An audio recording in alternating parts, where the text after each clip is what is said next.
Hello and welcome to a Sherrie with Sherrie. I thought today I'd just share with you an amusing little anecdote that happened on my way to Guernsey in 1974 when I was 19, taken from my memoir, Shadow Across the Sun. It's a tale of woe for my beloved, treasured blue satin jacket from Carnaby Street. There it is, so you know what I'm talking about. Most treasured possession. So I'll just read you this little anecdote. Summer 1974. You'll never guess where I am. I'm aboard a Sea-Link ferry sailing across the channel to Guernsey with Louise and the members of the Chapel Youth Club. Her brother told us a while ago that there were a few places left to fill for the trip, and would we like to go? Well, we'd have been foolish to refuse, wouldn't we? We're out on the open deck with the wind tugging at our hair, and we're singing Rock the Boat, because it is indeed rocking up and down with the swell of the waves. One of the leaders said that the sea is choppy, so that must be what's giving the boat its seesaw action. People everywhere are being sick, but not me. I'm loving every rise and fall of the boat and the salt sea on my face as I hang over the rail, looking into the deep water below. I anticipated such a problem and took a Marzine travel sickness pill. So while everyone else's breakfast is ending up on the deck, mine stays where it should be. There's none more surprised about this fact than me.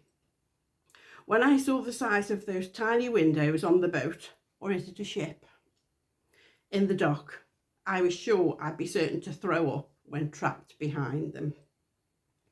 It is a 5-hour crossing, but we aren't a bit bored. We've had a wander inside, but thought better of it as the ship's motion was more noticeable there. Now we're back at the rail.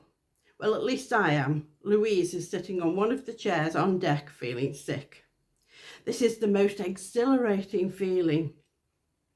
Looking out over the open sea with no sight of land anywhere, watching the blue-grey waters undulate beneath the ship, hearing the swish of the waves as they lash against the metal sides, when splat. My euphoria is brought to an abrupt end by someone upwind of me being sick, and I get the lot.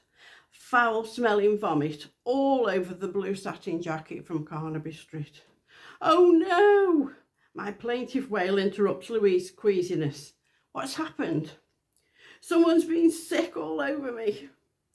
Between us and several other girls from our group, we managed to get the thick of it off with tissues, but there is no escaping that characteristic stench of ejected stomach contents, and Louise's stomach heaves with every brush of the tissue until she has to turn away. I'm sorry, I can't do any more.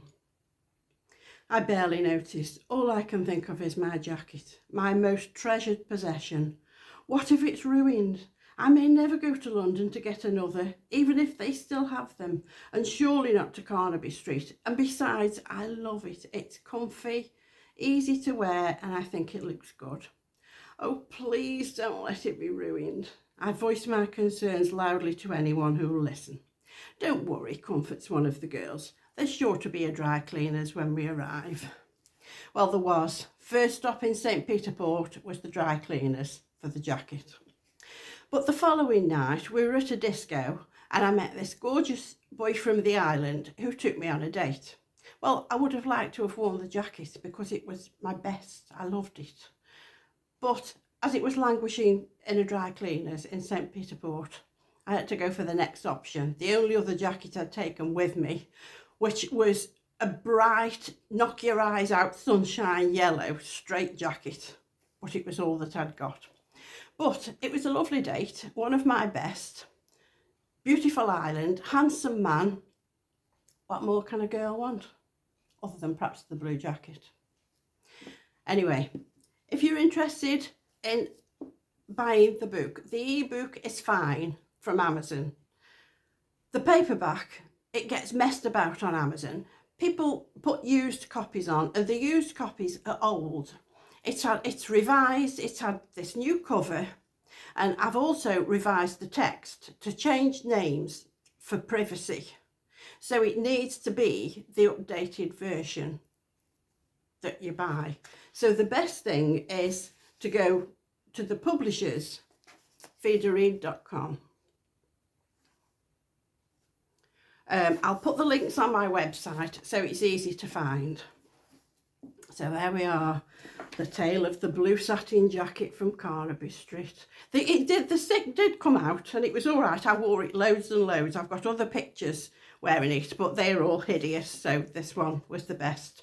Anyway, cheers. Thank you for listening. Enjoy your day.